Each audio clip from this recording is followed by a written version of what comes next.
Alright guys, the shortest video on YouTube other than the shorts, of course. The rigid table saw, new to me. I'm finished with it. I was able to get the wings and the bed squared away very well. Cleaned everything up for the most part. Used the Mother's California Gold wax on all of the metal surfaces and to lube all of the adjusters. Have it working really well now, like zero effort to adjust the blade height and the angle. I got everything squared up, 90 degrees, 45 degrees, we're all good to go. Wow. It's eluding me, but whatever they call this actually works from the old, or the newer, I should say, rigid saw.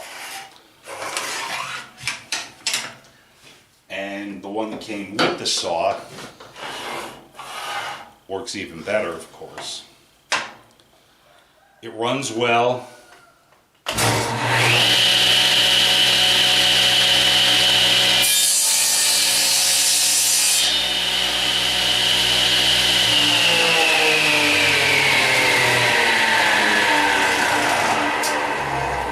And yeah, that was pretty easy for this saw. It is oak, but it definitely has the power, 1.5 horse motor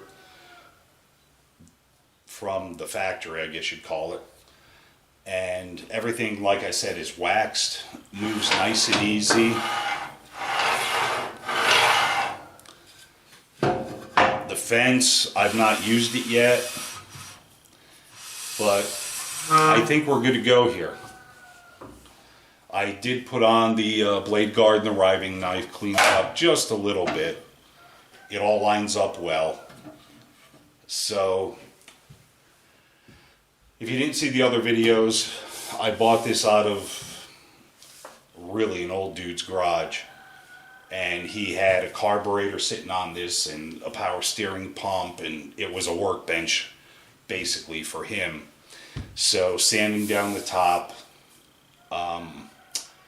just kind of cleaning up everything, leveling off the table and the extensions or the wings, whatever you'd like to call them, were really in good shape. And it's so much better than the last table saw I had. Was a rigid. It was a contractor series, foldable legs, and the motor started to scream, and it was, the blade wobbled.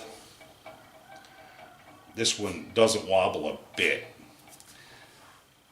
So I thought it was time to get a new one, and I was really into the Delta, but after reading so many reviews about the motors crapping out on the first, second, third, 10th, 15th use, and for $700, I was like, it's not worth the egg. So I went old school. I did order a new belt for the motor, $17, Amazon, and I thought that was, you know, just like an insurance policy. The belt that's on here now is really good. There's no checks or cracks or anything like that. But the last thing you want is to be in the middle of something and have a belt go south and not have a replacement right away. So, yeah, last video. I'm really, really pleased. And I didn't go overboard. I mean, again, in the other video I said that, you know, if I was really doing a restoration, I would have ripped this apart.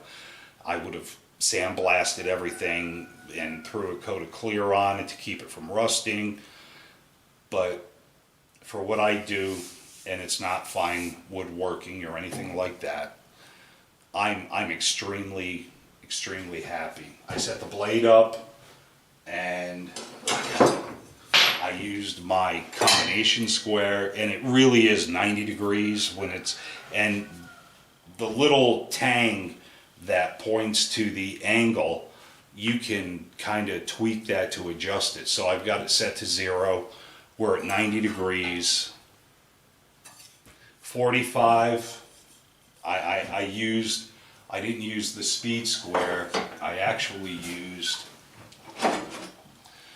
this, and I took the ruler off of it, set it up, and yeah, for $100 and roughly 6 hours of labor, cleaning and adjusting and so forth, I couldn't be happier.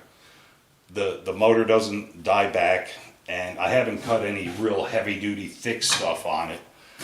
I don't know where to go any further, really. You know, a coat of wax in the grooves, a coat of wax on the table, on the threads for the height and angle adjustment. It's going to be absolutely phenomenal for what I need it for. And the table is quite a bit bigger than what I'm used to, you know, in the last saw anyway. I looked up a motor just in case, and they have a direct replacement. It's not from Rigid, of course. Same horsepower, 110, 120 volt, whatever you'd like to call that, because I know everybody uses that kind of interchangeably, but $139. So even if I had to replace the motor, it's a small expense compared to a new saw that is much less in quality and accuracy than this one is going to be. And really the only other thing that's going to go bad on this are the bearings that is on the shaft that holds the blade. I did not look those up. I don't even know if they're available. But thankfully, this is, for a lack of a better terminology, tighter than a gnat's butt stretched over a doorknob. So I think I'm going to be good for quite some time. So anyway, I just wanted to finish up this series and let you guys know that sometimes buying old, greasy, dirty tools turns out to be worth it. Usually doesn't happen for me. I usually have pretty poor luck with buying used stuff and new stuff. But this time it did work out. So I just wanted to finish up this series with this video. Today is Saturday, October 7th. October 7th already. It's unbelievable. Christmas is like right around the corner. So anyway, guys, who knows what the next video will hold. And if you have any questions, comments, complaints, post them. I truly try to answer everything and everyone. So have a great night, and we'll talk soon. Take care.